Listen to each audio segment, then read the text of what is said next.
Good evening, friends. I'm glad to speak to you again. This is John. I'm in the process of learning how to make videos, and I am going to start a series tonight on gardening. And you may find it very odd that I'm moving from a series on surviving a stroke to gardening, except what you've got to know is that I am in love with dirt. In fact, I hate to say this, but dirt is one of the things that can make me cry. It's hard for you to make me cry because I'm a tough bird. But if you start talking about dirt, and you start talking about dirt kind of sensitively and mysteriously, I'll tune up and I'll start to cry. I find it very interesting upon finding out that I was an organic farmer. I would often have people ask me, do you know about aquaponics or aeroponics? And I would look kind of quizzical, and it seemed to me that everybody who found out that I was an organic farmer wanted to talk to me about growing things in a warehouse. And what they didn't realize is that being an organic farmer means that you're in love with dirt. And I really love the soil. And so what I wanted to talk to you this evening is about why I love soil so much. First of all, I don't know if you know this, but agriculture is one of the most polluting and one of the most environmentally irresponsible forces on the earth. There are more poisons that are created in the effort to farm economically than in all the rest of the world, transportation or other industries combined. Agriculture is one of the worst culprits. In fact, the way we feed ourselves could be the way we kill ourselves, because the amount of pollution and the amount of degradation that is produced by farming far outweighs the other sources out there. And one of the things that organic farming is committed to from the very earliest days, as it arose in Great Britain, is it's a commitment to taking care of the soil. I don't know how many of you know this, but the Great Depression was also known as the period of time in America when the soils of the Southwest and West were completely obliterated and destroyed. In fact, there was a wonderful book that was written during that period called Plowman's Folly, and it is how the plow, in fact, destroyed so much of nature. And it's because that the soil, like a good cake, has structure and it holds in place. And when there are growing things, a lot of you don't know this, but people, when they want to stabilize the soil, instead of building embankments and all of these elaborate walls that hold the soil in place, one of the easiest things that you can do to keep the soil intact is to plant grass. Grass will hold the soil in place, and one of the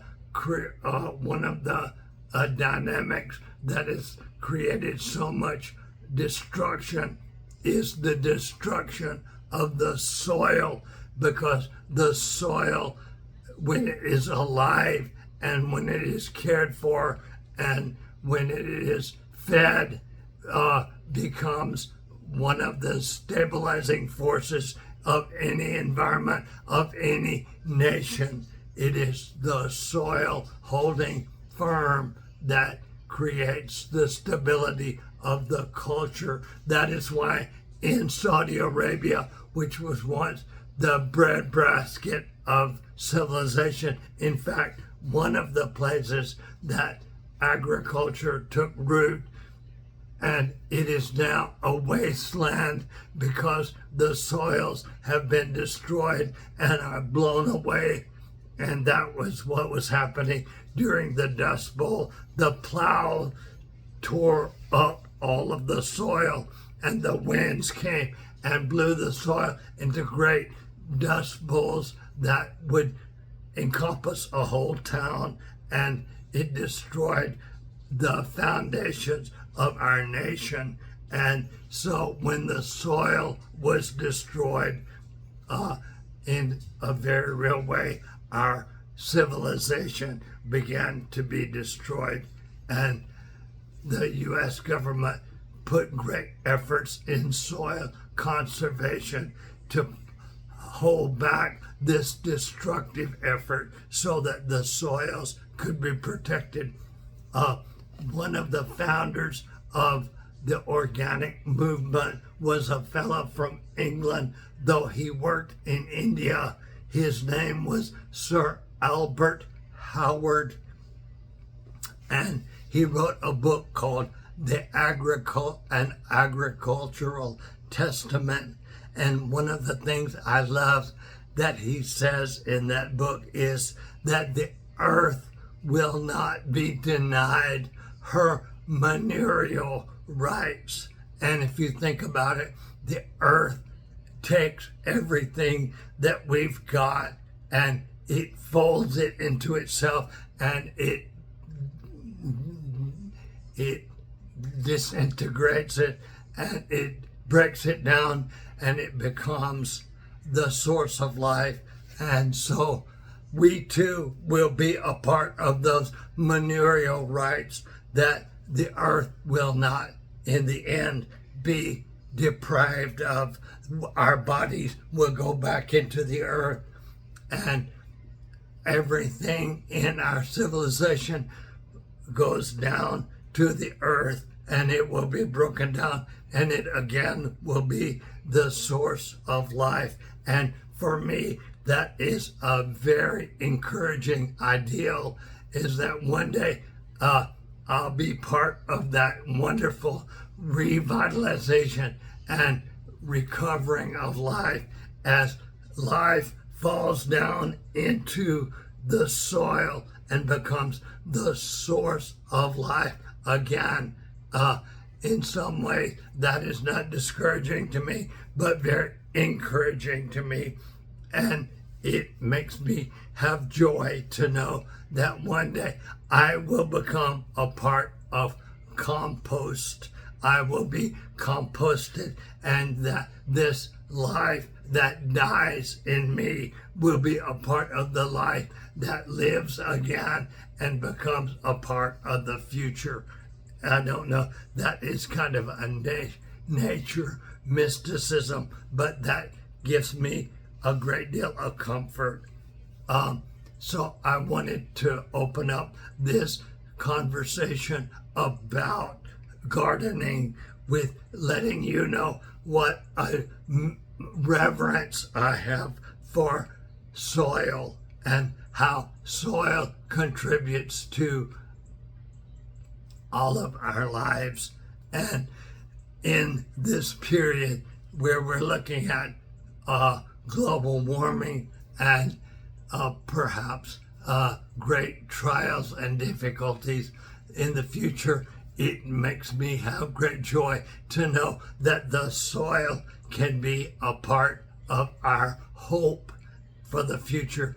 In fact, if we plant, I boiled yesterday some more peanuts, and I'm reminded that those peanuts, when they were in the ground, literally pulled nitrogen out of the air and put that nitrogen through the plant life and through the roots of the soil into the soil and made it richer and more fertile.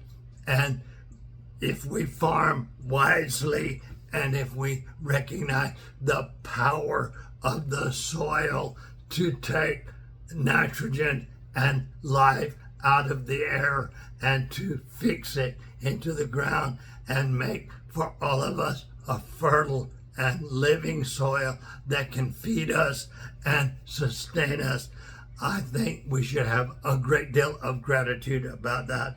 And I have a great deal of gratitude about that. So this is the first one of my talks I'm going to give on farming. One of the things I want to talk about is how to choose the correct plants to complement the season that we're in and the environment that we're in. Not everything can grow everywhere, and there are certain conditions for everything to grow. And so next week I'm going to talk about how choosing the right plants for a place and choosing the right plants for a time helps us to create responsible gardening. I look forward to talking to you next week. Thank you very much. Bye-bye.